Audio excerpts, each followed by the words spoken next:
জনাব আসিফ মাহমুদ তিনি সরকারের একজন গুরুত্বপূর্ণ উপদেষ্টা। তিনি যেই সরকারের অংশ, সেই সরকার এখনো কিন্তু নিষিদ্ধের পক্ষে মতামত দেয় নাই, সিদ্ধান্ত নেওয়া তো দূরের কথা। সেখানে তিনি যখন এরকম বিবৃতি দেন, সেই জায়গায় তার উচিত ছিল সরকার থেকে পদত্যাগ করে এই মতামতটা প্রকাশ করা, ব্যক্তি হিসাবে হোক অথবা তিনি যদি এনসিপিতে জয়েন করেন বা তার সহযোদ্ধারা সেখানে আছেন তাদের হয়ে হোক। সেটা না করে আপনি সরকারে আছেন, আপনার সরকারের অবস্থানের বিপক্ষে আপনি যখন অবস্থান নেন, সেক্ষেত্রে আপনার দুটো জিনিস করণীয়। এক হচ্ছে আপনি সরকারের ভিতরে ফাইট করবেন, আপনি প্রধান উপদেষ্টা সহ অন্যান্য উপদেষ্টাদের বোঝাবেন এটা হওয়া উচিত, এটা না হলে আমি এটা মানবো না, বা আমার মতো আর অনেকে মানবে না। অথবা যেহেতু আপনি সরকারের অবস্থানের সাথে একমত না, আপনি সরকার থেকে বেরিয়ে আসেন, আপনি স্বাধীন নাগরিক হিসেবে কথা বলেন, আপনার বক্তব্য দেন, সেটা তিনি করছেন না।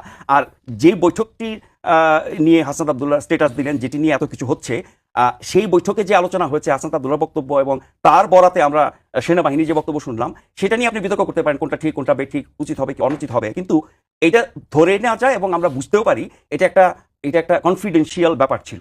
এখন রাষ্ট্রীয় পর্যায়ে, সরকারি পর্যায়ে আপনার কনফিডেন্সিয়ালিটি বা গোপনীয়তা রক্ষা করাও একটা দায়িত্বশীলতার ব্যাপার। আর আপনি যখন সরকারে থাকবেন, শপথ নিয়ে সরকার পরিচালনা করবেন, সেখানে আপনি এই গোপনীয়তা রক্ষার জন্য শপথ নেন। সেই গোপনীয়তা ভঙ্গ করলে পরে কিন্তু আপনি শপথ ভঙ্গ করছেন, বেআইনি কাজ করছেন। ফলে এক কথা যদি শেষ করি যে কোনটা হওয়া উচিত কোনটা হওয়া উচিত না, আমার দাবি কি, আমার অবস্থান কি, আমি কি ভালো মনে করি, সবকিছুই আমি বলতে পারি, কিন্তু আমারটাই শেষ কথা, আমি যা বলবো তাই হবে, অন্য কারো মত আমি মানবো না। কত মানুষ আমার পক্ষে বা আমার এই অবস্থানটাকে সমর্থন করছে তার প্রমাণ ছাড়াই আমি গোটা দেশ জাতির উপরে আমি সবকিছু চাপিয়ে দেব, এটা তো কোনো